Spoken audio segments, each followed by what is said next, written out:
Welcome back to New Rockstars. I'm Erik Voss, and this is a scene-by-scene breakdown of everything you missed in Superman, the 2025 film written and directed by James Gunn, the launch of the new DC universe, starring David Corenswet, Nicholas Hoult, and Rachel Brosnahan, a movie packed with Easter eggs and easy-to-miss details. As you may have seen in my review, I loved this movie, and I'm so excited to share the hundreds of reasons why. Spoilers ahead, and look up! I'm wearing our Doghouse of Solitude shirt design, available exclusively in our merch store, nerdriot.shop, along with other Superman-inspired designs like this Super Kiss shirt. Getting one of these as a gift for yourself or for a loved one is a great way to support New Rockstars. Please and thank you. And this video is sponsored by Yamava Resort and Casino. We'll tell you more about them later on. Okay, the film opens with the DC Studios title card, with Superman breaking the chains. This animation also preceded the 2024 Super Slash Man Christopher Reeve documentary and every episode of the animated Creature Commandos series. Superman is shown in his original suit design from Joe Shuster's 1938 Action Comics #1 cover art, with the S emblem with a yellow border and trunks so shaded in shadow that they initially appear all black, though we should note Shuster did not add the black field to the emblem until Superman #4 in 1940. This is also the design inspiration for Max Fleischer's 17 Superman animated shorts from 1941 and 1942, but the hair and face of this Superman is thinner and more penciled, like Shuster's original design. Both visual takes on the character were key components to the DNA of this movie. Our opening shot shows Antarctica, a barren, icy tundra. Now, traditionally, the Fortress of Solitude is in Arctic ice, but more recent comics, like the post-crisis 1989 Action Comics Annual #2, established the fortress to be in Antarctica. James Gunn and his crew shot this in the Adventdalen Valley in Svalbard, Norway. We hear the classic opening trumpet notes of John Williams' Superman theme from the 1978 Richard Donner film.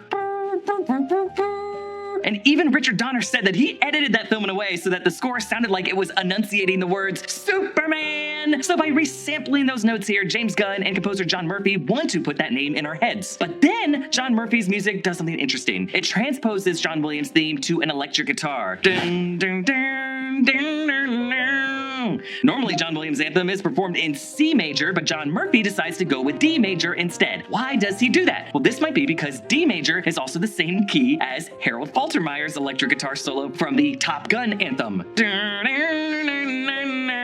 And you could say with this movie, James Gunn is kind of trying to revitalize the Superman brand the same way Joseph Kosinski did with 2022's Top Gun Maverick. And based on what I'm seeing, he has succeeded in that. Text on screen establishes some critical exposition. 3 centuries ago, the first superpowered beings, known as metahumans, appeared on Earth, ushering in a new era of gods and monsters. 3 decades ago, an extraterrestrial baby was sent in a spacecraft to Earth and adopted by Kansas farmers. 3 years ago, the baby, now grown, announced himself as Superman, the most powerful metahuman of all. 3 weeks ago, Superman stopped the country of Baravia from invading Jaranpur, sparking controversy around the world. 3 hours ago, a metahuman called the Hammer of Baravia attacked Superman in the city of Metropolis. 3 minutes ago, Superman lost a battle for the first time. So, Gods and Monsters is a name James Gunn chose for the first phase of his DC Studios slate when he announced his plans back in January 2023. The director, best known for Marvel Studios' Guardians of the Galaxy trilogy, had also directed the 2021 The Suicide Squad for DC and then the Peacemaker spin-off series, both of which led to Warner Brothers hiring James Gunn and his longtime manager and successful producer Peter Safran as the co-heads of DC Studios in October 2022. They were tasked with rebooting the DC franchise after the DCEU Zack Snyder era, overseen by the outgoing Walter Hamada. And this Superman film, at one point titled Superman Legacy, is the first film as part of that new DC universe. Now, in that text, you'll note a recurring theme of the number 3, and this feels like the kind of way the obsessive Lex Luthor has analyzed Superman in this movie, using a scripted repetition of 3 as part of like a slideshow presentation to show how Superman has been a game changer to human society and how he's trying to neutralize him. Now, Lex Luthor doesn't know that Superman was raised in Kansas, but I also wonder if the recurring number 3 could just be a loose nod to the importance of the DC Trinity of Batman, Superman, and Wonder Woman. The silent peace of Antarctica is broken when Superman crash lands in the snow, battered and bleeding from a battle with Lex Luthor's Hammer of Baravia. His arrival here tells us that he fled Metropolis because he was too wounded to continue fighting, and he knew that he needed to be back in the fortress to recharge, but he couldn't make it all the way. So we begin this movie in medias res, and there's no flashbacks to the past 3 years or to Superman's youth. It's a bold choice, but James Gunn felt that we had seen Superman's origin as the last son of Krypton enough times to know what that origin was. Gunn has also said that we don't ever need to see Martha Wayne's pearls falling to the ground ever again, suggesting that in his DCU, we won't get a classic Batman origin either. Superman in this movie is played by David Corenswet, a Philadelphia-raised Jewish actor known from roles in Twisters and The Politician, and like Christopher Reeve, graduated from Juilliard. Superman here lays in a fetal position. He was a baby when he arrived to Earth in in Kansas. And it's also similar to Yamcha's death pose meme from DBZ, but also in James Gunn's recent cameo in Rick and Morty Season 8, it ends with him getting shot on a rooftop on the Warner Brothers lot and bleeding out in the same pose. Since this is a reboot of Superman, we noticed right away how the bright colors of his suit contrast against the blank white canvas of the ice. All right, let's talk about the suit. Right away, the red trunks are back, baby, after their absence in the 2011 New 52 redesign of the character in the comics and in Zack Snyder's DC films. James Gunn and Zack Snyder, believe it or not, folks, are actually pretty friendly with each other. And Gunn said that he asked Snyder how he could ever make the trunks work, and Snyder said that he could never figure it out. But James Gunn and his costume designer, Juliana Makowski, decided to go with the trunks anyway, because Gunn and David Cornsweet have stated that originally in the comics, Superman's bright red trunks and the big ol' S chest emblem were meant to be a little corny by design so that this godly powered alien wouldn't frighten children. And so that's how they leaned into it. It actually informed their entire take on this movie. This new Superman suit has a cape with a yellow emblem on it, which reminds us of the original Christopher Reeve design. This also appeared on Superman's cape in the 2005 All-Star Superman by Grant Morrison and Frank Quitely, that both James Gunn and David Cornsweet list as a primary comic inspiration for this story. Not in terms of plot necessarily, but in the tone of it. Another detail on the suit is the new chest emblem with a yellow border that evokes the 1940s Max Fleischer design and the yellow border from the Earth 1 Superman. The S is formed by just one thick diagonal line, a shape that comes directly from 1996's Kingdom Come art by Alex Ross. The suit also has a slightly raised collar, inspired by the New 52 relaunch of the character from artist Jim Lee. Jim Lee is now the head of DC Comics publishing division, and in a crazy coincidence, both he and James Gunn lived in Manchester, Missouri as teenagers and saw Richard Donner's Superman at the same exact theater, the Des Paris, on the same exact opening weekend in December 1978. It would almost be destiny that they would be leading the two parts of DC's brand. Superman coughs up blood and a tear beads in his eye. It's a startling image to open a Superman movie with, but this immense pain immediately humanizes the character in ways we're not used to seeing. Coughing up blood would also mean his lung is punctured, making the whistle he's about to emit especially painful.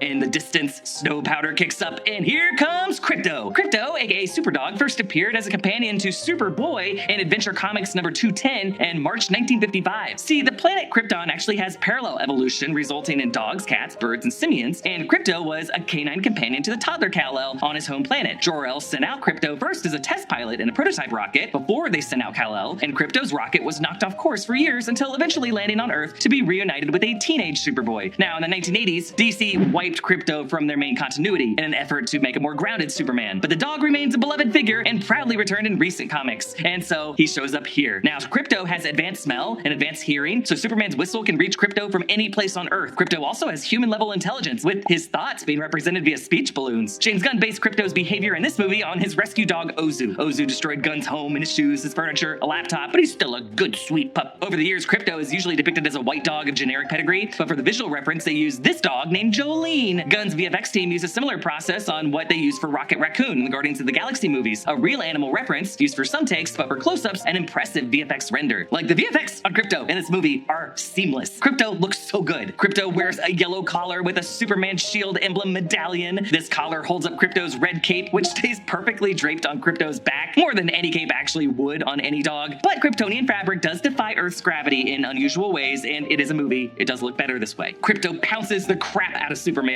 and they mixed in some comic booky thwacks on some of the hits. Superman says, "Krypto, take me home." Yeah, Krypto is just a Superman character we haven't seen enough, because past filmmakers might have thought he's too silly to be in the super family in a movie, and I think watching this, we see how silly that notion was. Krypto's presence in this movie shows that David Cornsweet's take on the DC icon is the hero we didn't know that we needed, and part of that humanization is what's revealed in the final scene. It's not even his dog. He's really spending this whole movie dog-sitting for his cousin. I mean, what's more of a relatable experience than that? Krypto drags a face-down Superman by his cape up to the Fortress of Solitude as his ice pillars burst out of the snow. The sudden explosion of these pillars is just stunning to behold. The whole look of the Fortress of Solitude actually originated not in the comics, but with John Barry's designs for the 1978 Superman film. Previously, it was like a cave carved into a cliff, opened by a giant key. The look of the ice columns was since adopted into comics canon. The door of the fortress is the shape of the shield, and the fact that it opens automatically tells us that there must be something in Kal-El's DNA. I love the little VFX details here. Clumps of snow drop from the ice pillars as they rise, and when Krypto barks to open the door, when the door opens, his his tail wags. Krypto drags him inside and he's greeted by his robots. These are the Superman robots, taken directly from the 2011 animated film All-Star Superman, which was based on that comic run I keep mentioning. But in the 2011 animated film, the Superman robots help Superman around the Fortress of Solitude, and they lend a hand during his fight with Solarius, where many of them get destroyed. The 4 that greet him are number 4, voiced by Alan Tudyk, longtime voice actor and live-action actor who voices Clayface and Dr. Phosphorus in James Gunn's Creature Commandos series. There's number 1, voiced by longtime Gunn collaborator Michael Rooker, who plays Yondu in the Guardians movies. Number 12, voiced by Grace Chan. And number 5, voiced by Pom Clementia, aka Mantis from Gunn's Guardians movies. We also hear some Kryptonian language in the background.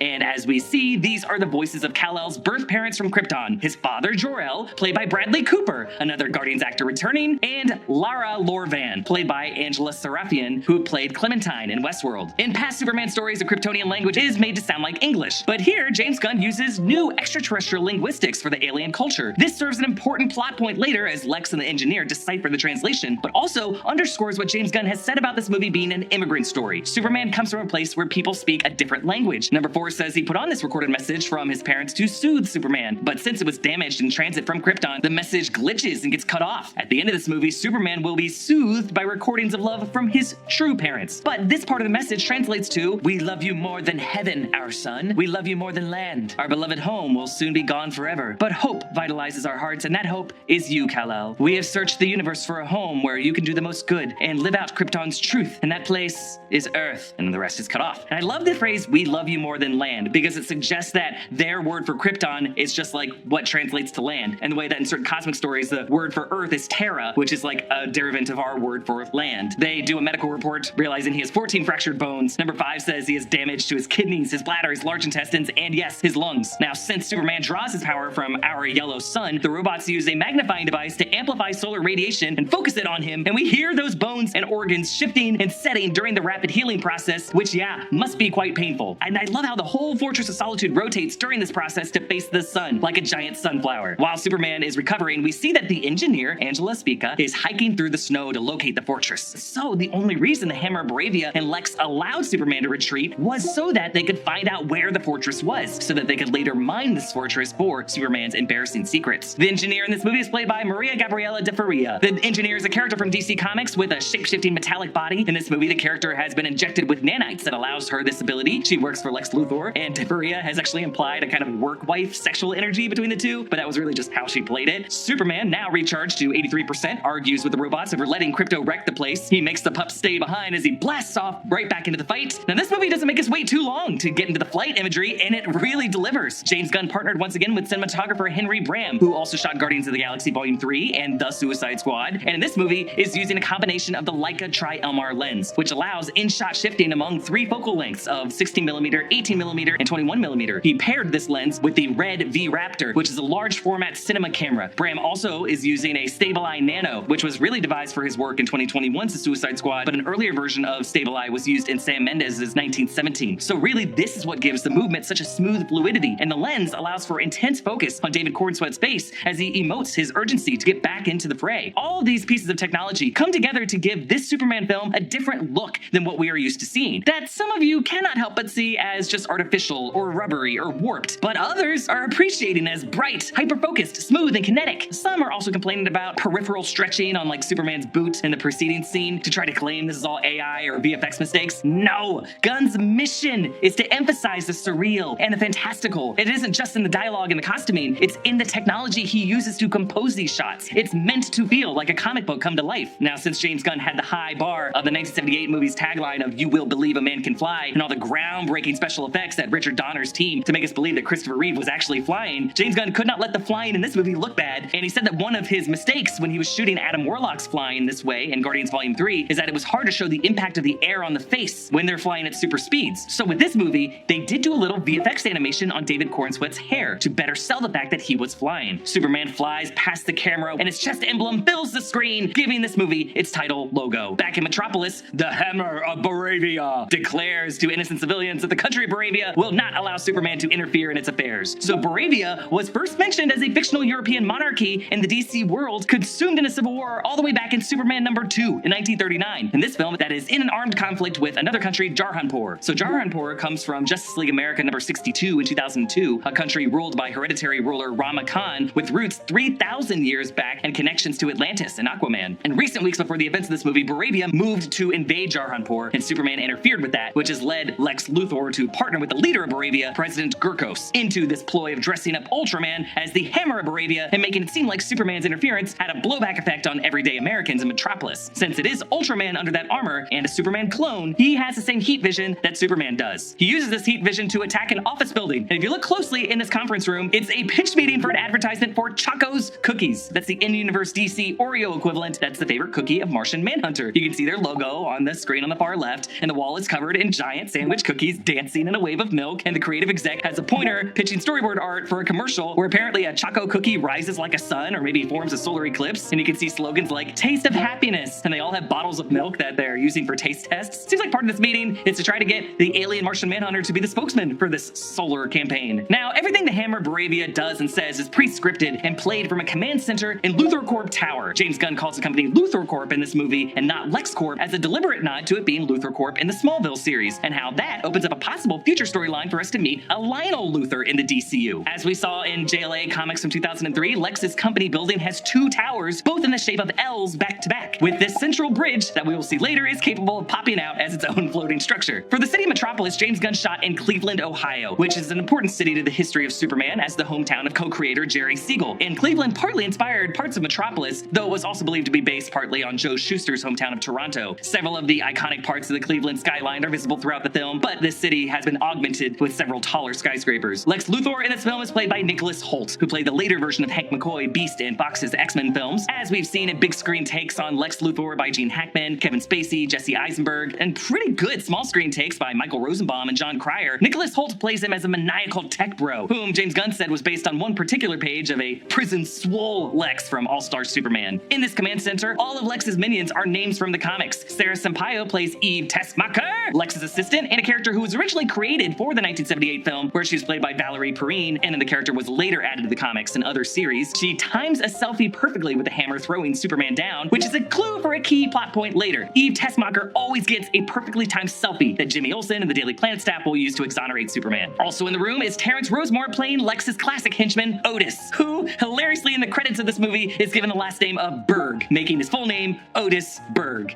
a reference to the joke in the 1978 film where he added Otisburg to Lex's new West Coast map, and Otisburg as a location was later adopted as part of the DC map in the Gotham area. Stevie Blakeheart, longtime collaborator of James Gunn, back from their days at Troma Studios, and someone who's appeared in nearly all of James Gunn's films, plays in this movie Sidney Happerson. Sidney Happerson showed up as one of Lex's scientists back in Superman Volume 2, Number 2 in 1987, looking a lot like how Blakeheart looks in this movie, and then the character was killed off 7 years later. Giovanni Cruz plays Cheryl Kimball, who appeared as the head of LexCorp's Space Division in 1995 Superman vs. Aliens, and had a role in the live-action Superman and Lois series. Natasha Halevi plays Amanda Marie McCoy, another LexCorp scientist from that same 1987 issue where Sidney Happerson first appeared. Bonnie Discapolo plays Miss Jessup, a LexCorp employee from 2010's Action Comics number 892. Paul Kim plays Larry Chin, a character from 1987's Adventures of Superman number 427, who is given cybernetic enhancement by Lex Luthor to become a minor villain, the Combator. Jonah Lees plays Dean Farr, and his brother Christian Lees plays Desmond Farr. These brothers come from 1965's Tales of the Unexpected number 90, where both brothers become versions of the Tiger Men. James Gunn's reboot of Superman has us all thinking about Superman's origins. Superman made his debut in Action Comics number 1, one of the most impactful and valuable comics ever made. And now, you, me, and anybody else who cares has a chance to win their very own thanks to Yamava Resort and Casino. Yamava Resort and Casino at San Manuel is hands down the best casino in California and the only AAA 5-diamond casino hotel in the country. We took a New Rockstars company retreat there recently, and we had an incredible time. We had a ball at the casino and also had some truly phenomenal meals at the Pines Modern Steakhouse. The hotel rooms were fantastic and the staff were incredible, and there were also so many awesome side quests like the Y Lounge, Yamava's Theater, Serrano Spa, and the Hidden Cigar Lounge. And of course, Action Comics #1. I got to hold this, of course, with its protective sleeve, and I had to wear gloves, but I got to hold it, and it was like holding a piece of history. From now until August 5th, you have a chance to win your very own Action Comics #1 by playing at Yamava Resort and Casino. You must be 21, and there's more details available at yamava.com/newrockstars. But there's really only one question you need to ask yourself. You in? Thank you so much to Yamava Resort and Casino for sponsoring this video. Learn more and start planning your trip today by going to yamava.com/newrockstars or by clicking the link in the description below. These operatives all oversee different drone cameras that follow the Hammer and Superman in their fight and control different motor functions of Ultraman so that Lex is able to predict Superman's fight pattern and match it with a perfect counter move, yelling out codes like 12C, 18A, 34B, and 8H, kind of like a video game or like a game of Battleship, and it works! Based on what we can see on the screens, 12C is grab by the throat, 1A is downward punch, which Lex will scream over and over in the trench battle later. Another is for heat vision. Another is for crouching over Superman and choking him. 18A is for midair punch. 34B is for grab Superman's cape and pull him back. 74D is grab Superman by the foot and spin him around. 44D is use that foot to toss him down. So it seems like the letters refer to body parts and the numbers refer to the type of the hit or the grab. A is for head, B is for cape, C is for throat, D is for foot. There is a moment when Lex gives one of the Farr brothers a back rub and the guy really gets into it. There's just such a creepy, sycophantic cult worship here. The Hammer chucks Superman down to the street below. Now, when he lands, you can see a sign for Moore Avenue, which is a reference to the DC Comics writer Alan Moore, who wrote Whatever Happened to the Man of Tomorrow, and For the Man Who Has Everything, and of course, Watchmen and The Killing Joke. As we will see, every street sign in this movie is named after a DC Comics writer. The building behind where Superman lands has a sign for MMMA, Metropolis Museum of Modern Art, and this prominent mural art shows a pattern of birds transitioning into a pattern of planes, which is a perfect setup for Superman to crash into this shot. Is it a bird? Is it a plane? No, it's Superman. Street vendors Reggie, played by Rudy Quintanilla, and Malik Mali Ali, played by Dinesh Thiagaraja, climb down to help Superman get back up from the crater. Lex's drone cameras record how Mali gave Superman free falafel once for helping him, one of many details that Lex's team will store and use to devastating effect later. We follow the Hammer of Bravia back to a Luthor Corp campsite, where a tent contains a portal to an artificial pocket universe, with a second portal inside that universe that leads directly back to Lex's command center, where we realize it is Ultraman under the armor. This idea of pocket universe is already established for the DCU in season 1 of James Gunn's Peacemaker series, when Peacemaker keeps his gear in what he calls a quantum unfolding chamber. How is it so big in this place? It's a quantum unfolding storage area. It leads to a dimensional nodule outside normal space. The idea of pocket universes actually first appeared in DC Comics back in 1986's Crisis on Infinite Earths as part of the Time Trapper's plan to control the Legion of Superheroes after the Superman of Earth 1 was folded into a new Earth reality, resulting in a new history in which he had never become Superboy as a child. This was around the time when Krypto and Superman's past as Superboy were just removed from what would be considered the main canon. So in the comics, a pocket universe was more of like an independent private dimension where a whole history unfolds. Here it's more of a localized endless storage area created using quantum mechanics, but it could lead to some more complex quantum mechanics that James Gunn could explore in the future. So Ultraman, also known as the one-worded Ultraman, and not to be confused with the Japanese character, is a Superman villain with a few different forms. He's known for a U sigil and for being kind of an equal counterpart to Superman, not like Bizarro exactly, but in many forms he is powered by kryptonite. He's not powered by kryptonite in this movie though. So the next day, Superman is now as his Clark Kent persona. He weaves through the busy pedestrian traffic, late for work, but this is all a performative act by Kal-El, who ratchets up this clumsiness as he gets closer to the Daily Planet office in case Lois or the other staff members are looking out the window. I really appreciate the choice to give Clark curly hair when it's in its moppy form, as it justifies why a single curl would be left on his forehead as Superman. Clark's work suit is a size too big to hide his Superman suit underneath, and yeah, maybe it's just David Cornsweet and Christopher Reeve sharing the experience of physical comedy training at Juilliard, but this whole performance definitely goes past the glasses. He's got the messy hair, the ill-fitting suit, the awkward posture, just the walk of a man who barely knows where he's going. From constantly bumping into things, he's struggling to maintain eye contact. No one would catch on to what Clark's been up to with this physical performance. And if you think about it, all of these performance details also added the idea that this Superman must be really thoughtful, as it would take a wealth of concentration and observation to maintain this act over any period of time. He's constantly thinking about how not to hurt anyone or how not to disrupt anything at basically every moment he's living as Clark. He rushes into the Daily Planet building on 44 Concord Street, which sits next door to a place called the Wooded Duck, a cocktail bar, and listed above is a sign for fresh handmade cupcakes, red velvet, coconut, and lemon. And of course, there's a large Daily Planet iconic globe lantern hanging above the doorway. And this globe also rests on top of the building. Now, they shot this at the front of Cleveland's Leader Building, a 15-story high-rise building located at 526 Superior Avenue near East 6th Street. The doorman is reading the article that Clark published about himself from the day before with the headline, "Hammer of Boravia creates havoc downtown. Superpowered mystery man damages Metropolis." The text of the article reads, "Metropolis was targeted by a superpowered mystery man on Sunday, resulting in over $20 million in damage to the city. The self-titled Hammer of Boravia attacked downtown Metropolis, claiming it was retribution for the recent political interventions in Boravia by Superman. This vengeful expedition turned into a terrorist assault on American soil, hospitalizing 22 Metropolis citizens. Boravia has been the source of numerous headlines worldwide in recent weeks as it invaded its neighboring country, Jarhanpur, only for the brief war to be swiftly ended by Superman. The president of Boravia, Vasil Gurkos, remains the Hammer of Boravia is not a representative of the national government, but rather an independent vigilante." There's also a lower headline on this front page reading, "More than 40 tornadoes confirmed during recent outbreak. Outside this building and inside the office, we see flags for the city of Metropolis, which established this city as being founded in the year 1646. The Daily Planet's globe-top tower actually makes it into the city's emblem on the flag. Now, we know from other background flags that Metropolis is in the state of Delaware in the DCU, which would place it directly across the bay from Gotham City, which is in South New Jersey. James Gunn confirmed that in the DCU, while there are cities like Metropolis and Gotham, Star City, Evergreen, Central City, there are not cities like New York City. There must be, however, a Washington, D.C. Now, while he does commit to the awkward Clark movement, Superman in this movie is using hypno glasses, which actually comes from Superman number 330 in 1978, when it's established that Superman actually uses a form of super hypnosis in combination with his glasses to make it so that when someone looks at him while he is wearing the glasses, his face just looks different in their eyes. It's kind of silly, but it's often the go-to comics logic for why his co-workers don't recognize him under the glasses. That is, if you don't just buy the performative aspect. Superman later hints at this with Lois. Look at the glasses. And Green Lantern Guy Gardner goes into it a lot more with Lois in the Hall of Justice. How do you even know Superman anyway? I just do. So you know about the hypno glasses? Now she does. Well, I'm not saying who he is, just that he wears hypno glasses. They make his face terrific. How do they work? They make his face look different in your brain when he wears them so that you don't know who he is. Yes, I know this. So you know he's Clark Kent. Why does he trust everyone? He does it. Just us, because we are also of the cloth. Of the cloth?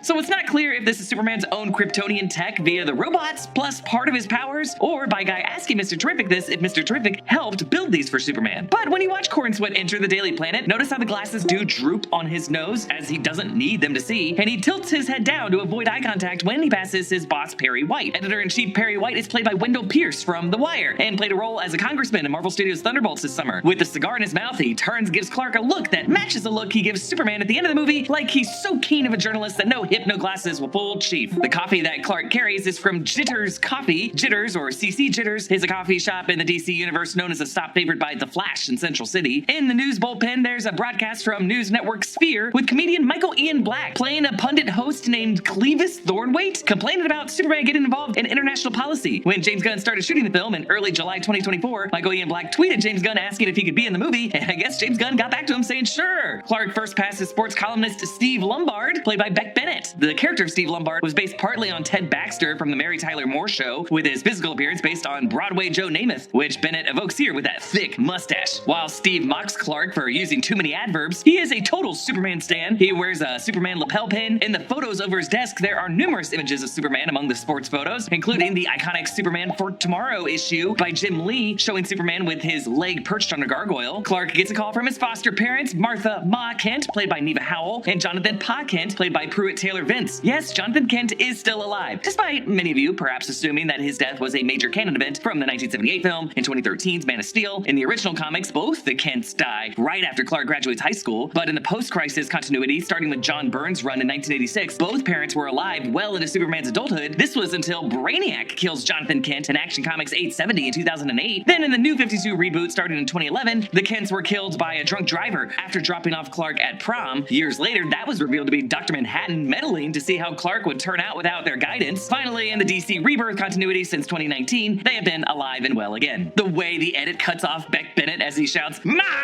back to Ma Kent shouting into the speakerphone on the farm, it's just so damn funny. Steve asks if they're gonna be grilling some chitlin, and he doesn't even know what chitlin is, but Cat Grant chimes in saying it's intestines. I just like how everyone who works at the Daily Planet in this movie just has a decent range of journalistic expertise. Cat Grant is a gossip columnist of the Daily Planet, played by Michaela Hoover. Throughout the newsroom, we can see monitors showing streams for GB GBS, that's Galaxy Broadcasting System, the DC in-universe news service. We saw that in Creature Commandos. Jimmy Olsen celebrates with Clark having a front-page story. Jimmy is played by Skylar Gisondo, and he gets a running bit in this movie about him being an inexplicable ladies' man. And I guess inexplicable is up to you. He is a very charming person. On Jimmy's desk, you can see a photo of Superman waving at the camera, probably a photo Jimmy took, but there's also a photo of him macking it with two women. Two interns flirtily wave at him. That isn't one of them. Very funny, Lois. Oh my god, he's so fine. I mean, it's not just that all these women are so into Jimmy, it's the fact that he's just so unfazed by it. He's just so used to it. I mean, I think my man is packing some heat. On Clark's desk is a jar of peanut butter, which is a reference to Clark having a jar of peanut butter on his desk in Superman for All Seasons. And then on his board is a little poster for the Mighty Crabjoys, the in-universe band that he tells Lois that he loves, and he has a poster of in his Smallville bedroom. The Mighty Crabjoys also show up on a billboard in Peacemaker Season 2. We meet this movie's Lois Lane, played amazingly by Rachel Brosnahan, whom you should know from The Marvelous Miss Maisel, plays the star reporter with the dogged curiosity and no tolerance for bullshit. She returns from the coffee station with the Daily Planet mug, which you know she filled with sugar. Behind her, the GBS broadcast has a chyron. Towns flooded following extreme weather might be connected to the tornadoes mentioned on the Daily Planet front page beneath the folds. The walls of this newsroom have murals depicting a linotype printing press, old-timey living room radios, and the dawn of television. So the Daily Planet is depicting the evolution of the way the public has gotten their news. There's also a screen that shows the members of the Justice Gang in the background behind Lois, Mr. Terrific, Guy Gardner Green Lantern, and Kendra Saunders Hawkgirl, whom we will meet a bit later. Lois prods Clark on how he gets so many one-on-one interviews with Superman. Jimmy says, I think it's pretty obvious the goal was kicking Superman's ass. He didn't completely kick Superman's ass. Pretty thoroughly, Clark. I love how deep Gordon Sweat's voice goes on that line. He's using his big boy Superman voice. On the TV, we see an address by Moravian President Vasil Gurkos, played by Zlatko Buric, who played a Russian oligarch in that disaster movie 2012. Gurkos is actually the name of an obscure tyrant from Wonder Woman comics who rules the moon of Phobos. Onto the Pentagon. Lex Luthor is presenting to a gathering of the Secretary of Defense, General Mori, played by James Hiroyuki Liao, and General Rick Flag Sr., Frank Grillo, who played Crossbones in the MCU and voiced a version of Rick Flag Sr. who looks different in the animated Creature Commandos, rather like a muscular James Gunn if you ask me, but I'm sure this shift in appearance will be explained when Flag comes back in Peacemaker Season 2. There's also Florence Crawley, who is now director of Argus. Tanashi Kayese Bolden returns to play the character after appearing in 2021's The Suicide Squad, and Luis R. Hernandez plays Albert Tyler, an attorney general in the DC Comics. Lex pitches that the Engineer and Ultraman and Lex's army of armored warriors called Raptors, who wear the green and purple armor of Lex's Lexbots from the comics, are all part of what he calls Planet Watch. Lex wants to use Planet Watch to lock up all metahumans, starting with the most dangerous of them, the alien Superman. Attorney General Tyler brings up kryptonite and says as far as they can ascertain, there is none left on the planet, to which Lex says he has a workaround, referring to what he's going to do with Metamorpho. But the question here is, what happened to the fragments of kryptonite that would be on Earth? I can't imagine any other metahuman or vigilante would have helped get rid of kryptonite, because they would have needed it as like a potential security measure against an alien metahuman they don't know that well. So perhaps it was a joint measure by Kal-El and Kara using the robots that went on a mission to sweep it all off world. Or maybe it was all collected by someone like Maxwell Lord and he has it all. Or maybe Batman has it all. Lois comes home to find Kal-El, sans glasses, cooking dinner for their 3-month anniversary of dating. They kiss, but Lois grills him for the ethical issues of her interviewing himself, so he offers to let her interview him right now. He says, Let's do it, Cronkite. yes, referring to the great journalist Walter Cronkite, which means the DCU shares some overlap with our own world, as was the case with the Donnerverse of Superman and Superman 2, where real-world journalists like Rex Reed would cameo as colleagues of Lois Lane. Making the Daily Planet feel like a real newsroom is a critical part of the DNA of this film, as Richard Donner established that setting of great 1970s journalism films like All the President's Men and Network. This whole setup here is to remind you of that classic scene in the 78 Donner Superman film, when Superman, as Superman, agrees to let Lois Lane interview him for the Daily Planet so that the public won't see him as a threat. But the twist here is that Lois knows that Clark is Superman, making the interview here less nervous and flirty and more aggressive and probing. Lois uses a Lord Tech brand audio recorder. Lord Tech is a tech company of all the hardware used by Daily Planet employees, part of the company of Maxwell Lord. There's a framed photo to the right of Kal-El that shows Lois's name written in clouds, suggesting that Superman, perhaps to woo her in the past few months, spelled her name out in the clouds. There's also a framed Daily Planet front page, probably a Lois story, with the headline, Stag Informants Threaten International Stability. So Stag Industries is another big company in this universe, the lobby of which Superman later takes a quiet moment. It's headed by Simon Stagg, father to Sapphire Stagg, the lover of Rex Mason, aka Metamorpho, and Simon was behind the experimentation that made Rex the way he is. So maybe Lois' story was about how some whistleblowers at Stagg, maybe even Rex himself, blew the lid open on something so big it disrupted all of the company's international dealings. And Stagg, in retribution, could have had Lex lock up Rex in that pocket universe prison, and that's why Rex was already there. Lois asks if Superman, after stopping the Bravian tanks, met with Vasil Gurkos, and Superman said he did, and flew him out in the desert and placed him against a cactus. Lois says that Jaranpur doesn't have a great history of leadership, implying that its hereditary leader, Rama Khan, had some time as a villain in the past with the likes of Aquaman or Wonder Woman, since those would have been the older metahumans on Earth. This scene goes on for 12 minutes. It's 10% of the movie's total runtime, but we don't really feel it way down the movie. It's so good, and it's so real and raw between the actors, and Lois's gotcha questions are just so rapid fire and unrelenting, while David Cornsweet goes from being comedically defensive to angrily defensive. People were going to die! Then Lois shifts the subject to social media. You've gotten a lot of heat on social media lately. I don't read that stuff.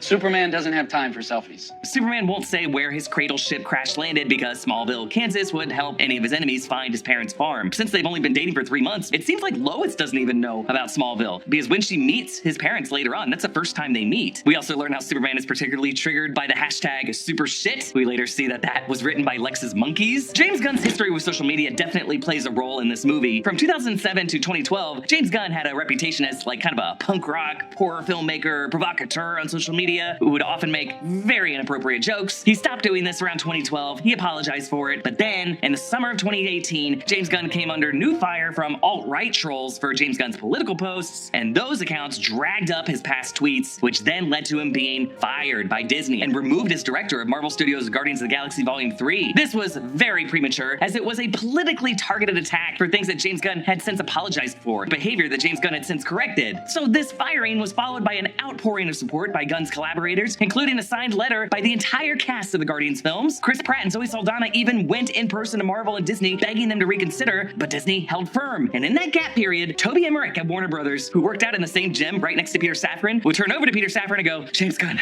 Superman, James Gunn, Superman." And this was at a time when no one was quite sure what the next steps for the DCEU would be, but James Gunn refused the Superman offer, but he did say yes to directing another Suicide Squad film for DC. Then Disney came back to James Gunn and reinstated him as Guardians director in spring 2019. James Gunn was able to finish his Guardians trilogy for Marvel, and at the same time was having a lot of success at DC with the Suicide Squad and the Peacemaker spin-off series, which led to Gunn and Safran being hired to run the studio in October 2022. James Gunn has said that had he not had that dramatic experience in summer 2018, getting pilloried on social media and nearly losing his entire career for these past mistakes, he would have not been able to write this Superman script the way he wrote it. Even now, there is a number of weird cultists who refuse to move on from Zack Snyder's era of the DCEU, who are constantly attacking Gunn at every turn, rooting for this Superman movie to fail, clinging to conspiracy theories that every person who likes this movie is a paid shill. So that's just some context for the joke James Gunn makes in this movie about where these kind of angry tweets come from. In Antarctica, Lex's Osprey jet lands with himself, the Engineer, Ultraman, and Eve in a splendid snow bunny outfit. Lex doesn't tell the others how he activates the Fortress of Solitude, but his secret is that Ultraman is a Superman clone, and this fortress reads the DNA. The Superman robots confront them, but the Engineer goes to work, shifting her nanites into these spinning buzzsaws and hacking them to pieces. At one point, she does this insane handstand and reassembles her body right side up. Krypto flies in and pounces, clawing her face, showing that underneath her skin is no blood. It is just nanites. But the Engineer smothers the poor dog with nanites that he helplessly tries to paw off, setting up the Engineer's plan to do this to Superman later in the film. Reportedly, there was a shot that was removed after test screenings where Ultraman would have punched Krypto, but audiences hated this, so Gunn took it out. Lex goes over to the controls. I can't stand metahumans, but he's so much worse.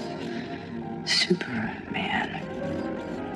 He's not a man. He's an it. I love this little gesture that Nicholas Hoult does throughout the movie, where he like sucks his teeth against his gums. It's just such a good gesture of disgust. Lex insists on calling Superman an it, and you might have caught that every time the Engineer has reported Superman's movements, she calls him an it. What Lex does here pulls from Mark Waid's 2003 Superman Birthright storyline. That arc recontextualizes Superman's origin story and features Lex Luthor learning some shocking facts about Kryptonian history that he then distributes to the press in hopes that they will turn against Superman, and he sells the fearful public on a Kryptonian invasion of Earth with this kind of Ozymandias-style false flag attack of a giant kaiju attacking Metropolis. Now, Lex versus kaiju in this movie isn't him claiming it's from Krypton. It's really just a tactic to keep Superman distracted and away from the fortress while the engineer hacks the computer files to fix and translate the corrupted video recording of Jor-El and Lara. So you could say that what we learned about Krypton's imperialist ambitions was James Gunn stealing this from the Viltrumites of Robert Kirkman's Invincible. The truth is that Kirkman's Invincible and Mark Waid's Birthright arc came out in the same year, in 2003. This is just kind of like a popular revisionist thing that a lot of comics were doing at the time. Either way, learning this about Krypton is a very, very big deal, and we'll be unpacking it more. But that night, Otis and Sydney park a Vincenzo's handyman van at the marina and release this little baby fire breather kaiju that's designed to rapidly grow. This little thing looks like it might be based on a creature called an axolotl, but it's only ever called a kaiju in this movie. We cut right away to the next day where a brave little dog barks up at the giant foot of the now giant kaiju.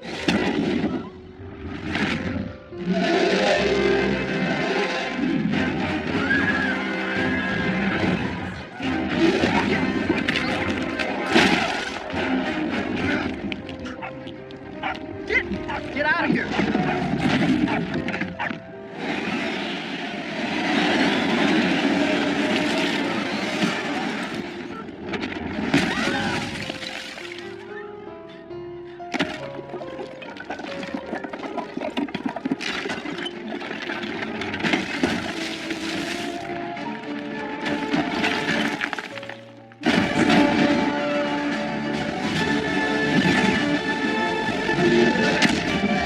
So in the background of this plaza, that modern art sign displays an exhibit, Light Machine, or maybe Night Machine, by Freeman and Johnstone. Aha, this is a reference to B.P. Freeman and Jack Johnstone, the writers of the Superman radio serials from the 1940s. So that it's a bird, it's a plane detail that I talked about before, that is part of the design of this exhibit. Those two are the guys who coined that phrasing, which was then used in Max Fleischer's shorts. I love this Easter egg. We also see a billboard for Choco's Cookies and a burger stand for Big Belly Burger, which is a DC in-universe burger chain with a logo inspired by Bob's Big Boy. As the kaiju roars, we also see a billboard for Zesty Cola, which is a DC in-universe soda brand inspired by Pepsi. We saw a can of Zesty earlier on Sidney Saperson's terminal. There's a street sign for East Jurgens Street. Dan Jurgens was the writer and artist known for the Death of Superman storyline, who created characters like Doomsday and Booster Gold. Superman uses his super breath to blow the doggy out of harm's way. Behind the tree that it hits, there's a popsicle stand labeled Apricot City. Metropolis in the comics is referred to as the Big Apricot, as a reference to New York's nickname of the Big Apple. Superman gets crushed under the foot, but then he burrows under the ground and bursts out, soaring around to slam the kaiju in the face. And you'll notice his chest emblem once again fills the screen. James Gunn actually does this a total of 3 times in the movie, in Act 1, in Act 2, and in Act 3, each time when Superman rallies after being knocked down. As Superman hits the kaiju, you can see a billboard for Metropolis Children's Hospital, and there's a large broadcast screen showing another Sphere program. The host now is played by Lawrence Gilligan, who also played a reporter in the animated Creature Commandos. I assume it's the same character. There's also a sign for a Big Belly Burger and 8, which I've assumed is a musical, kind of like 6, a musical that's about the lives of Henry VIII, but maybe this could be about Henry VIII himself. 8, kind of like a Hamilton-style historical musical. In a nearby shop, there's this guy eating yogurt. He's played by Zingu del Rosario, who has worked as a stuntman on DC titles like Black Adam and Shazam! Fury of the Gods. On the TVs, there's this GBS broadcast with this pretty funny chyron, Thing attacks Metropolis, still growing? But another fun Easter egg, you can see a business card tucked in on actually all of these TVs, Quietly and Sons. This is a nod to Frank Quietly, the artist who made All-Star Superman with Grant Morrison. The kaiju breathes fire into an office building. We see later when Superman flies upward, this is the Lord Tech building, the building of Maxwell Lord. It seems like Lord didn't deploy the Justice Gang until his building was attacked. Superman asks one of the employees if they're okay, and when they nod, I love how Cornsweat just gives this sweet smile, like he's genuinely relieved. He tells the kaiju, Hey, buddy,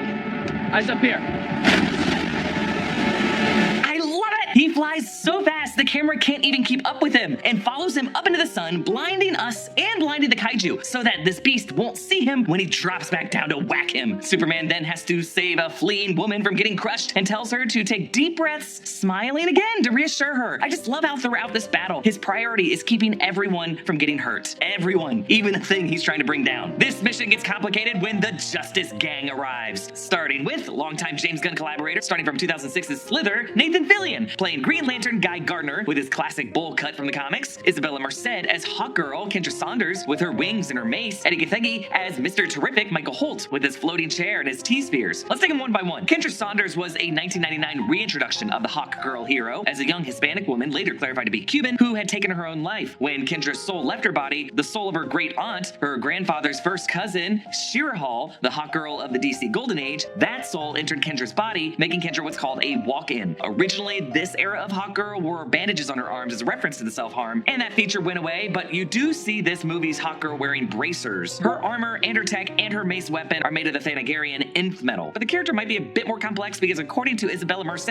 she said this, by the way, quote, Kendra is reincarnated from an alien, so she has all those memories. The story is actually really dark. It's so fucked up that I wonder how they're going to handle that when it comes to addressing that. So based on that quote, I think the suicide backstory is still going to be part of it, but it also seems like James Gunn might have merged the third Hawkgirl, Kendra Saunders, with the second Hawkgirl, Shayra Hull from the Silver Age, and later Hawkwoman. She was the alien Hawkwoman, the Thanagarian, so I don't know. Meanwhile, Michael Holt, Mr. Terrific, was born a genius who got 14 PhDs, but suffered tragic losses of a mentally challenged older brother and later his wife and unborn child after arguing with his wife about going to church because he didn't place faith in the supernatural. He's a self-made millionaire with a tech company called Cyberware, and in addition to his T-spheres, his T-shaped mask is actually composed of nanites. And of course, he wears this iconic jacket with fair play on the sleeves. He's really the best dressed person in this film. And I just love seeing Eddie Githage getting some major redemption in this film after appearing alongside Nicholas Hoult in 2011's X-Men First Class as the character Darwin, a supposedly indestructible mutant who gets inexplicably destroyed very early in that film. Guy Gardner as a character was originally introduced as an alternate Green Lantern to Hal Jordan back in 1968, who in the New 52 continuity was retconned to be a former Baltimore police officer who was forced off the force due to some incident. The three members of the Justice Gang are wearing matching suits supplied to them by Maxwell Lord with JG on their chests for Justice Gang, but are also the initials of James Gunn. The Justice Gang go to work on the kaiju while Superman rushes to save all the people and creatures who nearly get crushed because they don't care. This includes adorably a squirrel, and they used a real squirrel for this shot. They kept it in a clear plastic case. The kaiju stomps on a truck full of these canisters that explodes near an unsuspecting girl whom Superman rushes to save. Just the fact that this girl is wearing this particular dress with the knee socks reminds us of the little girl whose cat Superman saves in the 1978 film, but just this shot is so incredible. It might remind you of a few things. Of course, there's the shot of Clark in the opening titles of Smallville. You know,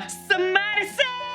There's also this panel from Action Comics number 1000 in 2018 by Peter Tomasi and Patrick Gleason when Superman saves an unsuspecting kid by stopping a train feet away from him. Also, check out the labels as those canisters fly past the girl. That looks like a C within a D, so like DC, and it looks like these contain the noble gas of argon. Argon, like Krypton, is considered one of the noble gases or inert gases, and it's used in welding and lighting and food packaging, 3D printing, and other industrial processes. Outside of the baseball park here, you can see a street sign, Ross Avenue. Alex Ross is the artist behind Kingdom Come, whose version of Superman inspired the design of Superman's chest emblem in this film. Actually, all the street signs throughout the film include references to comics writers and artists that we've been talking about in this video: Jim Lee, Grant Morrison, and Mark Waid. Also, Jeff Loeb, who worked on a ton of major comic storylines for DC and Marvel, including The Long Halloween, and later went on to oversee Marvel Television during the Netflix era. Superman bashes a kaiju on the head with a water tower that explodes, which has got to be a reference to the iconic Warner Brothers water tower. In the middle of this fight, we cut to an on-the-scene reporter who reports on the Justice Gang. This is real-life ABC News reporter Will Reeve, son of Christopher Reeve. The Justice Gang go for the kaiju's eyes, Kendra trying to jab the eye with her mace and then getting her arm caught in the eyelid and nearly getting blinked to death. Guy uses his ring to conjure a green mouth harness at one point, and then this kind of jackhammer device to pummel the kaiju in the eye. Eventually, they bring it down with a few exploding T-spheres in his stomach that tear apart his guts, sending him crashing to the ground. Afterwards, Superman is sad they had to kill the kaiju and wishes he could have taken it to an intergalactic zoo. Actually, the Fortress of Solitude in the DCAU does contain an alien zoo. Up on the news screen, though, a sphere broadcast shows Clevis with Lex, and the headline, Superman sent on mission to destroy us. Lex confirms the world's top linguists and computer techs have validated their translation of Jor-El and Lara's recording, which now includes the second half. The people there are simple and easily confused, weak of mind and body and spirit. Lord over the planet as the last son of Krypton. Dispatch of anyone unable or unwilling to serve you, Kal-El. Take as many wives as you can, so that Krypton's might and legacy will live on in this new frontier. Do us proud, our beloved son. Rule without mercy. Lex jumps to some fear-mongering conclusions that all of Superman's kind acts are really just him grooming them to prepare for his superpowered descendants to rule the Earth, and that he might already have a secret harem. I mean, the only man with a secret harem in this movie is Jimmy Olsen, am I right? Jimmy watches this broadcast with the rest of the Daily Planet staff in the office, along with the other columnists from the comics in this movie. Not really any lines. Ron Troop, played by Christopher McDonald. In the back, behind Steve Lombard, are cameos by Superman co-creator Jerry Siegel's grandsons, Michael Larson and James Larson. Superman trudges through an angry angry mob. Someone throws a can at his head. Now in the first teaser, Superman flinched at this, but after some people complained, they changed the shot so that now he doesn't flinch, which I think is a good change for a number of reasons, specifically because Superman is in just kind of an emotionally shocked state. Superman goes into the lobby of Stag Industries for a quiet moment. Why this building? Well, I think it was just the closest quiet spot to the park, but this is the building of Simon Stagg. Guy, Kendra, and Michael follow him into the lobby and ask if it's true. Guy says if so, Superman is exactly the kind of alien that he was commissioned by the Green Lantern Corps to protect Earth against. So yes, Guy is not the only Green Lantern. There's a whole corps of them, and we're gonna meet Hal Jordan, played by Kyle Chandler, and Jon Stewart, played by Aaron Pierre, in the Lantern series coming to HBO next year. Nathan Fillion will also appear in that series as Guy, and he said that he's gonna have a lot of F-bombs. Superman rushes back to the Fortress of Solitude, worried about his robots and Krypto. The Leica Tri-Elmar lens really warps his outstretched arms on this flight, but it actually plays really well with the desperation and the speed Superman must be flying with. Meanwhile, the Daily Planet scrambles to confirm this information, and we hear Perry snap at Jimmy, "Don't call me Chief." That's a nod to the exchanges between Perry and Jimmy in the 1978 film, where he keeps having to bark, "Don't call me Chief," and then at one point he accidentally says, "And don't call me Sugar." President Gurkos dances on Superman's reputation's grave, and then goes into his private office, where we see he has his own portal that pairs with Lex's pocket universe. Lex and Ultraman have brought him a donut from Doe's Holes, a new donut shop in Park Ridge. Park Ridge is a borough and suburb in Metropolis in the comics. Lex says he wants to open a Doe's Holes in his half of Jaranpur. Superman finds number 4 glitching and stabbing himself in the head. The robot dies. Superman whistles for Krypto. No response, meaning that Krypto must not be anywhere on the surface realm of this planet. Superman zips back to Luthor Corp Tower, where Lex is in his office with Clevis. Oh, yeah, that's gonna be.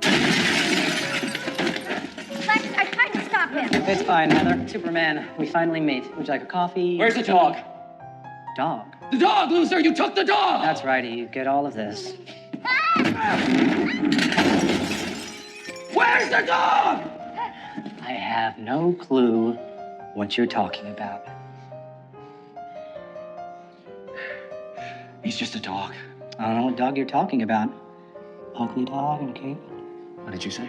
If you look closely, on Lex's desk is a framed photo of Mr. Handsome, the creepy ferryman who shuttles them around the pocket dimension. He loves this creeper so that he has to look at him every day on his desk. The mug that Lex sips out of and uses to mask him saying "ugly dog with a cape" has written on it "Space Lex," presumably Lex's space travel venture, and a clear nod to SpaceX, making Lex a pretty clear Elon Musk figure. Back in Clark's apartment, the Sphere program on the TV shows Clevis interviewing John Cena as Chris Smith, Peacemaker. He talks some major shit on Superman and Superman's no-killing rule, and makes a comment about Superman being jealous because he's not as jacked as Peacemaker is. The reaction on this shows that Peacemaker is a much bigger character than he thought he was. It's also the first big screen appearance of Peacemaker in any movie, because technically the 2021 The Suicide Squad was a streaming release, and Peacemaker was only on HBO. As Superman and Lois chat, a battle rages in the background of Metropolis as the Justice Gang take down what Superman calls a dimensional imp. This is an example of a screenwriting concept from Save the Cat called Pope in the Pool, where dialogue is conveyed while something visually weird is happening in frame, which we get as Guy Gardner conjures a big old green bat to bonk this imp, and eventually its dimensional blood bleeds, filling the sky with beautiful swirling colors. Lois in the scene says that she was a punk rock kid from Bakerline. Bakerline is a middle-class neighborhood in Metropolis. It's actually the neighborhood where Lex will later allow the rift to spread to. Superman claims to be punk rock too, saying that he likes bands the Strangle-Fellows, the PODs, and the Mighty Crabjoys. The PODs is actually a deep cut to James Gunn's former life as a punk rocker in the late 80s, playing with bands called the Icons, Mom, and the Pods, or PODs. The fact that Superman calls them the PODs is just kind of a funny joke to where he's only ever read their name and doesn't really know what they're called. Or I just assume that James Gunn kind of went through a Wonders versus Oneaters thing, where when he would play as this band, people didn't really know how to pronounce their name. Lois makes fun of him, saying that he thinks everyone he's met is beautiful, and Superman says, maybe that's the real punk rock. It's kind of a corny line, but I love it, because he's saying that there's even beauty in people as evil as Lex Luthor, and that all lives are worth maintaining. Hey, I love this movie, and surprise, surprise, a certain number of folks are just convinced that no one is able to authentically enjoy anything, accusing us of being paid shills. We actually went deep into this subject in our Danger Room podcast, part of a new audio-only podcast subscription service called In Our Underground, where we do some bonus tangential shop talk. If you're interested and able to support us doing that, join the In Our Underground by clicking on the link in the description. Superman says he's gonna turn himself in, hoping they'll imprison him where they keep Krypto, worried that the dog is scared and alone. This movie is full of great transitions. Here we go from this stunning shot of the colorful night sky flyover Metropolis, to Superman's face being smashed in the pavement by Ultraman. Rick Flag Sr. joins Ultraman and the Engineer on taking Superman in through Planet Watch. They take him through the portal to this cell with Rex Mason, Metamorpho, played by Anthony Carrigan, aka NoHo Hank from HBO's Barry. Now in the comics, Rex Mason is an adventurer hired by Simon Stagg to retrieve the Orb of Ra, but when Simon realizes Rex was dating his daughter, Sapphire Stagg, he arranges to have Rex knocked out and exposed to a radioactive meteorite from which the orb was made, transforming him into Metamorpho, the Element Man, which Lex actually calls him in the scene, a metahuman who can transfigure his body into any known substance. Mr. Handsome ferries their cell through the pocket universe. Lex explains he replicated the Big Bang using the LuthorCorp Mega Collider to tear a hole between two universal fabrics. Metamorpho turns his hand into kryptonite and weakens and poisons Superman. Jimmy and Lois investigate Lex's connection to Baradia. Jimmy brings up a contact on his phone that he labeled Mutant Toes, whom we later learn is Eve Teskmacher, who immediately spills the tea about where Lex took Superman. You'll notice also on Jimmy's phone are names like Mary Schreiner, who actually works in the art department for this movie, and Nadia Payne. She's the unit production manager, a very, very important role on every film set. Lex takes Superman on a tour of his pocket universe, passing his monkey bots, generating their rage tweets, and where he keeps Crypto distracted by beaming visions of squirrels in his brain. I just love how this plays into the idea that whenever a dog is sleeping and starts doing this, we always say they're chasing squirrels. Next, he shows them where they keep the political prisoners, including Lex's poor ex-girlfriend Florette, played by Paige Moley, who wrote a blog about him. Gina compared this whole sequence to the various cubic cages and Cabin in the Woods, and it is worth noting that James Gunn is good friends with Drew Goddard, who directed Cabin in the Woods, and did advise him on some of the cuts of this movie. Lex reveals that they have Metamorpho's son, Baby Joey. In the comics, Baby Joey inherited Rex's ability to add or subtract protons from nuclei to create any substance, but whereas Rex can only alter the physical properties of his own body, Joey can do it to other objects, giving him a kind of King Midas power. Onto the Hall of Justice. I love it. They shot this at Cincinnati's Union Terminal, which is perfect because the first time the Hall of Justice appeared, it was in 1973 when ABC got the rights to DC Comics for a time and partnered with Hanna-Barbera to make the show Super Friends. And the artist on that show, Al Gamer, modeled their headquarters on this Art Deco Union Terminal in Cincinnati, a train station turned into a museum. They actually used the exterior of the building and the interior of the building. Since the Justice League presumably doesn't exist yet, only the Justice Gang, this building is still coming together. But it's gonna be a big part of the DCU going forward. There's a huge mural in the background of these shots, and James Gunn teased that this tells the early history of the DCU. There's an iconic scene with a huge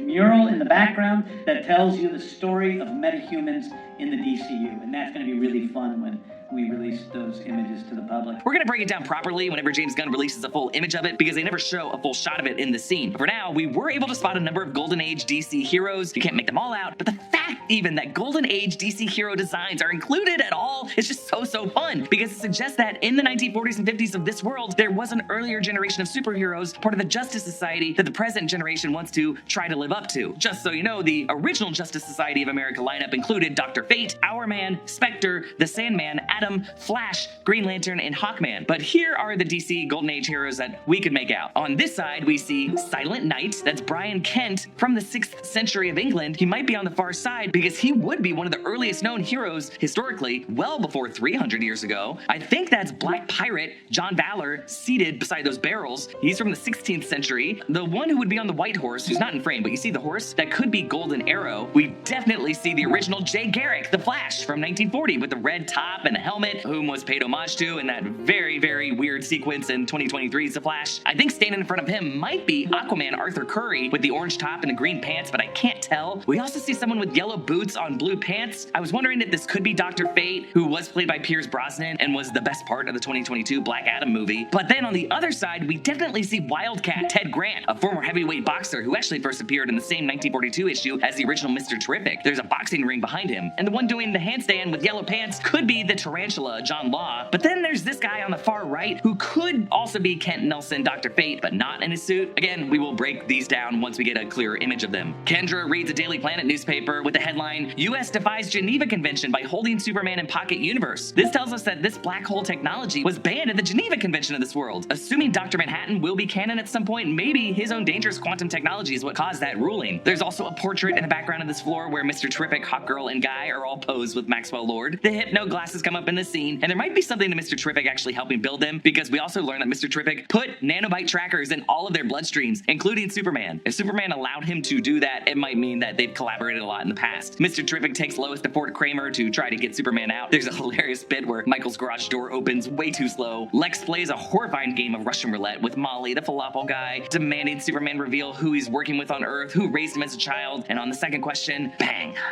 R.I.P. Molly. It is so evil what Lex does here. Mr. Terrific encases Lois in a protective shield as he and his T-Spheres wreck the Luthor Corp techs and the Raptors. A very impressive long take that recalls the Warner by Henry Bram in Guardians of the Galaxy Volume 3, mixed with Yondu using his Yaka arrow to take down the Ravagers in Guardians Volume 2. The "Come a Little Bit Closer" sequence, but the fun song that this is set to is Noah and the Whales' 5 Years Time. What I love most about the sequence is just how chill and efficient with his energy Mr. Terrific is. Like, most of his movements are just shifting his hands and his fingers slightly to fling the spheres around, and then at one point gently lifting his arm to be carried up. He conserves his energy for only the moments when he actually needs it. Rex, meanwhile, is heartbroken over having to see Molly die, and he retracts his kryptonite hand, and I think this is a practical effect for at least part of the shot. Superman needs a yellow sun to heal, so Rex conjures the elements that go into the forging of a star. Hydrogen, deuterium, which is a stable isotope of hydrogen, also known as heavy hydrogen, and helium, and then he spins these together in a kind of centrifuge to initiate nuclear fusion, which works and produces a miniature star. Now, this whole idea of forging stars might connect to a big Easter egg that I spotted in the final scene. Now, recharged, Superman punches out of the cell, and the Leica Trielmar lens really showcases this. The focus goes from Superman's boot to his fist to the broken shards of glass. Superman frees Baby Joey, the Raptors swarm them, and Superman and Baby Joey fall into the anti-proton river. Now, Superman's body is able to withstand these anti-protons, and maybe Baby Joey is able to just have some of them around him because he does have this nuclei affecting ability. Raptors surround Metamorpho. One of the Raptors says, "All right, freak, nice and slow, back in the cage." This, or one of the voices of the other Raptors, is a vocal cameo by Michael Rosenbaum, James Gunn's friend who played Lex Luthor on Smallville. Rex sprays these guys with acid. Krypto spots Mr. Terrific's T-Spheres and goes fetch. Superman fends off the Raptors and flows down the anti-proton river toward a black hole. He and Baby Joey and Krypto and Rex all go into the black hole. The visuals look so stunning, and this whole existence of the black hole connects to a big theory I have for where they're gonna go back to this in the future. Superman uses his super breath and blows them all back out to safety. They escape, and Lois has to take a kryptonite poisoned Superman back to the Kent farm. In Clark's old bedroom, we see a pennant for the Smallville Giants. As Lois watches this in the room, behind her is a poster of the NASA Saturn 1B rocket launch. This image is from Apollo 1A. This was the uncrewed test flight that led to the development of the Saturn V rocket that would take the Americans to the moon. It would just make sense that Clark would have a love for space travel and rockets, as they are what brought him to Earth. Also in his room that we see the next morning, a poster for the mighty Crabjoys. Jimmy sends along the selfies from Eve, and Lois realizes that in the background of Eve's photos is the damning evidence, a map of Jarhanpur showing plans to divide it in half, and Luthor's plans to call one of them Luthoria. We later learn that this is the idealized country where Lex wants to create a tech utopia and make himself king, profiting off of the oil reserves. This is somewhat similar to Lex's plot in the 1978 Superman film, where he wanted to create a new west coast of the United States where he would own the most valuable real estate. I would have loved if somewhere on this map, like Sydney or Otis, could have penciled in a little city for themselves. Also on this map, north of Jarhanpur, you can see the country Markovia, which is another European country in the DC universe, home to Geoforce and Terra. Henry Bram now gets this beautiful shot of Krypto playing with the cows, with the dog perfectly caught in the lens flare of the morning light. There's just something so wholesome about this part of the movie that I really loved. Like, the Kent farm in this movie doesn't go for the stereotypical huge house and the barn and the grain silo all clustered together, because modern American farms in the Midwest tend to look more like this, just with a humble house and the barn being on a different part of the property away from the house. Clark laments how his birth parents sent him to Earth to hurt people. Jonathan says, "Parents aren't for telling their children who they're supposed to be. We're here to give you the tools to help you make fools of yourself all on your own. Your choices, Clark, your actions, that's what makes you who you are." They see the news on the TV. Now, this is a Luthor Corp brand TV, and I just find it funny with options like Lord Tech for consumer electronics. The fact that Lex is dying to know where this home is, part of him is already inside the home. TV reports show how the Barabian military is about to invade Jarhanpur, and the people of Jarhanpur mount a brave resistance, including these kids who raise a flag with Superman's emblem and chant his name. Rex watches this footage from his home with Baby Joey, reunited with Sapphire Stagg, who's played in this movie by Louisa Krause, who, along with Anthony Kerrigan, did have a role in HBO's Barry. On their wall is a poster for the periodic table of elements, appropriate decor for the Element Man. With the rift spreading to Metropolis, the city gets evacuated. We see everyone's bringing their pets, including one woman with her turtles. We get our one Batman reference in this movie, a road sign on the freeway with one lane leading to Gotham City, another to Queensland Park. Just a reminder that if Metropolis is in Delaware, Gotham City would be in nearby New Jersey, but Queensland Park is another one of the 6 boroughs of Metropolis. In the Daily Planet newsroom, one of the screens shows a cameo by CNN's Jake Tapper, who's credited in this movie as Jack Taper. Unfazed by the panic, Lois and Jimmy walk Perry through their research. There are some hilarious details in these selfies, one being that Eve got a selfie with Mr. Handsome and tied a floral scarf around his neck. Another, at some point in Antarctica, she got a selfie in her Snow Bunny outfit with Lex Luthor, and I just have no idea when they would have taken that selfie or how she got Lex to pose for it, but she's that good. And I love how in the scene as they leave, you get a sense of the order of Perry White's favorites among the Planet staff, and how Steve Lombard is at the bottom of that triage.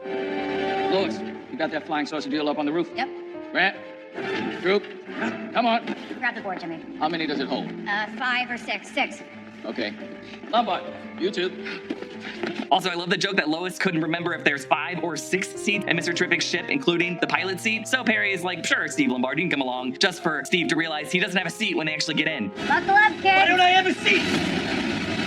Lois dictates the copy for the article to Jimmy to transcribe while she pilots the ship at the same time. The rift hits Metropolis, splitting a building in half and causing high rises to domino into each other. The last one right over a bridge jammed with traffic. They shot this on Cleveland's Detroit Superior Bridge. A woman's car stalls, but right at the last second before the building collapses, Superman catches it. He rises from the dust in a triumphant pose. Mr. Terrific meets up with him. You brought that dog, man! Superman says he didn't want Krypto eating his parents' cows. Ultraman and the Engineer tackle them onto the Metropolis Meteors baseball park, Lord Tech Field. This stadium is actually Cleveland's Progressive Field, home of the Cleveland Guardians, and this background is filled with Easter eggs because they needed to cover all the Progressive Field and Guardian signs. We see an ad for Zor-El, a nod to the film's lead graphic designer, 80s Zor-El. On the upper deck, the names of the great Meteors players are all people who worked on this movie. There's Cuevas for Paula Cuevas, assistant art director. There's Petrata for Drew Petrata, the art department prop master. Down by the field, there are signs for Metropolis Waste Management, Big Belly Burger, a sign that reads Meteors are for everyone with the word 1 in trans flag colors. We see Comet Airways with a horse logo. Comet is the name of Supergirl's white pet horse, who is actually a centaur turned into a horse by Circe. Fitzgibbon, which is a name James Gunn often puts in his movies. He was the name of Meredith Quill's doctor in Guardians of the Galaxy Volume 1, and it's a reference to Gunn's longtime friend Larry Fitzgibbon. We see signs for Soder Cola, Weber Wireless, and Doe's Holes, Lex Luthor's favorite donut shop. When the Engineer flings a razor disc at Superman, it slices off some of his hair. This is an important detail because Superman is invulnerable, but he can lose his hair, and that's how Lex in the past gathered his hair follicles to source his DNA to create a clone. Superman suplexes Ultraman, heat visions the Engineer's face a bit, and then gets sucker punched when he tries to tell the Engineer that it's not too late. Ultraman flies up and kicks him in the balls, followed by a nanite blast from Angela, and now she sends a wave of nanites to fill his lungs. There's just something so disturbing about Superman trying to wipe away the nanites, and I think it's a close-up of his eye as they snake into his eyeball and cover it. I feel like James Gunn was referencing that really gross moment in Superman 3 when Vera gets tangled in the supercomputer's wiring and her screams just get silenced as her mouth is plated shut and her eyes close and then they reopen covered in the metallic silver as the computer's taken over her body. Ugh. The nanites fill his lungs and Lex savors this moment. Superman blasts into the stratosphere with the Engineer and Ultraman struggling to keep up. They latch to his body and it's a trick to force Angela to latch to him so that when they hit space and he turns back to Earth, they'll reach terminal velocity, disorienting Angela's control over her nanites. As they speed back down to Earth, in the bird's eye view of Metropolis, you can see the rift already spreading halfway through the city. They crash down into the subway tunnel. The impact knocks Angela out so that she cannot consciously control her nanites, allowing Superman to cough them up and yank them out. Ugh, the digital stickiness of these things is just so gross. Now, this is the last we see of the Engineer in the movie, but there is a team-up film called The Authority in James Gunn's plans that she's expected to return in. Ultraman removes his mask to reveal the face of David Cornsweet. He is a clone. Now, he's not stated to be Bizarro exactly, at least not yet, in this movie, but his messy hair and his dumb expression seems to be a vague nod to Bizarro at least, specifically the way the light hits Cornsweet's big, wide eye. Superman and Ultraman brawl, the rift opens to the tunnel, and Superman snaps Ultraman's wrist. They tumble out into a convention center, and this cracked me up. The signs read Vacuum Con. It's a convention for vacuum cleaners. There were some set photos with signs around the Cleveland area showing this. Cleaning up the city, the nation's largest trade show, exhibiting the latest in engineering, servicing, training, design. So what's the joke here? Is it that Superman is cleaning up the city, or is it a possible clue that he's gonna beat Ultraman by getting him sucked into a black hole? The Justice Gang shows up to the Baravian border to help. Guy swats away the Baravian tanks with giant green hands, and some of the hands flip them off. This is a rare instance where we don't really see the green energy emit directly from the ring. Metamorpho joins them, turning his hands into a giant hammer to crush the tank. This is actually what Guy Gardner said he wanted to do earlier in the Hall of Justice. Hawk Girl grabs President Gurkos and flies him over the city, and then shows that she has no problem with killing, dropping him to his death, which match cuts with Steve Lombard dropping an antacid into a glass of water on the ship. Now, where did he find a full glass of water on the ship? I don't know, but it is a very fun match cut. When they published the article, if you look closely, you can see that Lois Lane shared the byline with Jimmy Olsen. Normally, he would only get a photo credit, but the fact that he put so much research effort and put his own romantic life on the line to get this story looks like it made what might be his first ever actual byline. Lex gives a great monologue admitting his envy and his disgust for Superman, comparing himself to historical thinkers like Einstein and Galileo, and he refers to Superman as a dopey Venusian. So after he called him a Martian earlier and now a Venusian, it's just another example of Lex deliberately misnaming what planet Superman came from. But there is a Martian metahuman in this universe, Martian Manhunter. Lex jabs his fist as he screams 1A, kind of match cutting with Ultraman's jabs. Superman smiles and whistles for Krypto. Krypto, and we see how he is outsmarted, turning the tables on Brain versus Brawn. We see Krypto in a pet store where Krypto has devoured the snacks and toys, and so Superman, remembering Krypto's chaos with the T-spheres, sends Krypto after Lex's drones, blinding Lex and his team while Superman is able to give Ultraman the business. Superman and Krypto attack the Raptors, punching one's teeth out, and they hit the camera, which is pretty cartoony and fourth wall breaking, but I do like it. Superman spins with his heat vision on the rest of them, dropping them out of the sky, and we get our third and final chest emblem close-up. The black hole has now opened up in the trench. Ultraman holds Superman down, but Superman dislocates his shoulder and flips Ultraman into this bus, sending all of it flying into the black hole. Now, in our Ending Explained video, I theorized that if James Gunn ever wants to make this clone officially Bizarro, he could totally build on this moment. That black hole is the same one all the cube-shaped anti-protons float into. Those could end up being the building blocks for a future cube-shaped Hitray that's Earth backwards, the home world of Bizarro in an alternate universe, which could now be built on the other side of this black hole. The rift now spreads toward Baker Line, Lois's home neighborhood, but Superman, Krypto, Mr. Terrific confront Lex in the command center, and he makes the case for his true humanity and how he has made mistakes. Lex mocks his earnestness, but he gets attacked by Krypto, who thrashes him around. The media now turns on Lex. Sean Gunn cameos as his tech rival, Maxwell Lord, who says, "The one thing that liberals and conservatives can finally agree on is that Lex Luthor sucks." We'll see Maxwell Lord in the upcoming season of Peacemaker. The people of Johor celebrate. Hawkgirl invites Metamorpho to the Justice Gang, and when he likes the name, Guy is totally fine with him joining. All of Lex's prisoners in the Pocket Universe are freed. Fleurette is reunited with her parents. Lex's bot monkeys are chased by Krypto. The dog jumps on the uneven crack from the point of the rift that later gets focused on in the post-credits scene with Superman and Mr. Terrific. Could this messy seam be used to explain some of the quantum glitches in the DCU, DCEU Matrix in Peacemaker Season 2? Lex is taken into custody and sent to Belle Reve Prison. That's the home of Task Force X and Task Force M in Creature Commandos. Eve gets out and gives Jimmy a big old hug. Lois in this final act wears a purple sweater that I think might be a nod to the purple top of the DCAU Lois Lane. Lois and Superman step aside for a one-on-one interview, and they go into this Lacey arcade that was actually shot in the Cleveland arcade, a beautiful Victorian structure built in 1890 with a glass skylight and a romantic long take. The crane mount actually follows them as they initially rise. It's a practical shot, and I love that because it just stays close with them as they kiss and Superman floats both of them upward. It's just so damn good. James Gunn has never made a movie that has looked this good. The final scene returns to the Fortress of Solitude. Robot number 4 is rebuilt with a gnarly scar on his face. Another robot reads a Daily Planet with a front page story by Clark Kent honoring Molly the falafel guy. The date on this issue is Saturday, May 24th. The newspaper at the beginning of the film with Clark's Hammer of Bravia story was actually the Monday before that, so this movie has taken place over just 1 week in May. Number 4 now wishes to go by the name Gary, which could be a nod to the character Alan Tudyk played in Santa Clarita Diet alongside Jimmy Olsen actor Skylar Gisondo. Superman's cousin Supergirl, Kara Zor-El, played by Millie Alcock, crashes in, drunk, reuniting with her dog Krypto. Superman makes a reference to the fact that the yellow sun makes it hard for them to get drunk, so they have to find a red sun because their home star, Rao, had a red sun. Krypto sleeps beside what I'm pretty sure is a cosmic anvil and a star hammer. That's from All-Star Superman, where Superman uses this to forge infant stars to feed a baby sun eater that he has in the fortress. I go into what to expect from next summer's Supergirl film, who she is, and why this anvil could be important in our Ending Explained video. Amelia Harcourt, actor, and Gunn's wife Jennifer Holland cameos as the voice of robot number 22, and we hear the Teddy Bears version of Punk Rocker featuring Iggy Pop, recalling Superman's chat with Lois about what it means to be punk rock, seeing the beauty in all people. We close this movie with where he got that outlook, not with the Kryptonian parents whose recording used to be what soothed him during these healing sessions, but home movies of Jonathan and Martha Kent and young Clark, specifically this one shot of Pa Kent holding up young Clark in this Superman pose. And the detail that it took me a few times watching this to realize, Superman's healing in the opening scene was so severe that he screamed in pain. So really deep down, that message from Jor-El and Lara didn't soothe him that much. But now, as the yellow sunlight fills his face, these images of Ma and Pa from Kansas just result in a calm smile. This shot of Superman with Krypto on the moon in the middle of the credits is an homage to this frame from All-Star Superman number 6. And that is everything that I spotted in James Gunn's Superman. I love this movie. And comment down below with what your favorite detail was in it. And a special thanks to one of our YouTube members, Rick Denman, who supports us at the executive producer level. And thanks again to Yamava Resort and Casino for sponsoring this video. Click the link in the description below to start planning your trip and to find out more about how you can win Action Comics #1. Follow me at EA Voss and subscribe to all channels in the New Rockstars Network for breakdowns and news coverage of everything you love. Thanks for watching, and I'll see you next time. Bye.